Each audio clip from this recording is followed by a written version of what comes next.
آپ کے جسم کے ہر حصے کے لیے آرام ہے، لیکن دل کے لیے آرام، دل کے لیے آرام کا مطلب موت۔ چند منٹ کا آرام کرے گا تو چھٹی۔ آپ کا دماغ آرام کرتا ہے، آپ کے گردے آرام کرتے ہیں، آپ کا معدہ آرام کرتا ہے، ہر جسم کے عضو کے لیے آرام ہے۔ آپ کا دماغ آرام کرتا ہے جب تک کہ آپ خواب نہیں دیکھ رہے۔ جب آپ سوئے ہوئے خواب دیکھ رہے ہوں، اب صرف جسم آرام کر رہا ہے، دماغ آرام نہیں کر رہا۔ اس نے چکی پیسنی شروع کر دی ہے اپنی، اس لیے کہ اسے جتنا آرام چاہیے تھا وہ لے چکا۔ اب خواہ آپ پڑے ہوئے، آپ پڑے رہے، وہ اپنا کام شروع کر دے گا۔ تو دماغ جو ہے وہ بھی آرام چاہتا ہے، آپ کے اعضاء کو، آپ کے مسلز کو، ہر شے کو آرام کی ضرورت ہے سوائے دل کے، اس لیے کہ دل کے آرام کا مطلب موت۔ اس کو چین نہیں، اس کو قرار نہیں، یہ گھٹے گا یا بڑھے گا، ادھر جائے گا یا ادھر جائے گا۔ اور جو قلبی ایمان ہے اسے کیسے قرار ہو جائے گا، وہ یا گھٹے گا یا بڑھے گا، ہر لحظہ یا بڑھ رہا ہے یا گھٹ رہا ہے۔ اسی لیے حضور نے فرمایا جس شخص کے 2 دن برابر ہو گئے وہ بڑے گھاٹے میں رہا۔ آج جتنا ایمان ہے کل بھی اتنا ہی رہا تو گھاٹا ہو گیا نا، اس لیے کہ یہ دن اللہ نے جو اور دیا تھا اس لیے دیا تھا کہ اور ایمان بڑھتا، نہیں بڑھا تو یہ نہیں کہیں گے کہ نفع نہیں ہوا، نہیں نقصان ہو گیا، یہ دن تو ضائع ہوا نا۔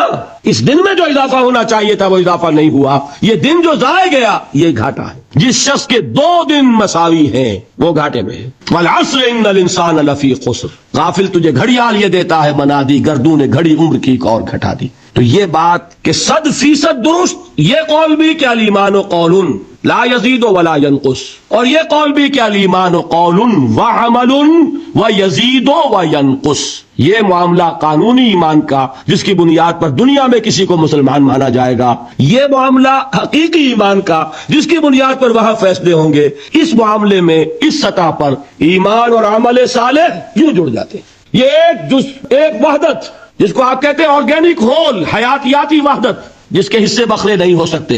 ایمان اور عمل صالح یوں ہے۔ یہی وجہ ہے قرآن میں ایک جگہ مجھے بتا دیجئے کہ جہاں ایمان، مجرد ایمان کا ذکر آیا ہو، عمل صالح کا نہ ہو۔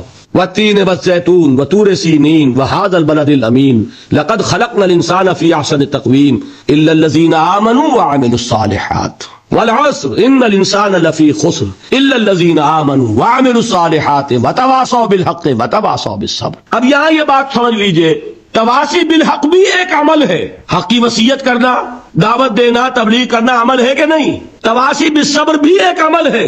لہذا قرآن جب کہتا ہے وَعَمِلُوا الصَّالِحَاتِ، یہ ساری چیزیں اس میں شامل ہیں۔ صرف یہ کہ سورۃ العصر میں جو اندر اس کے مضمرات تھے انہیں اور کھول کر بیان کر دیا۔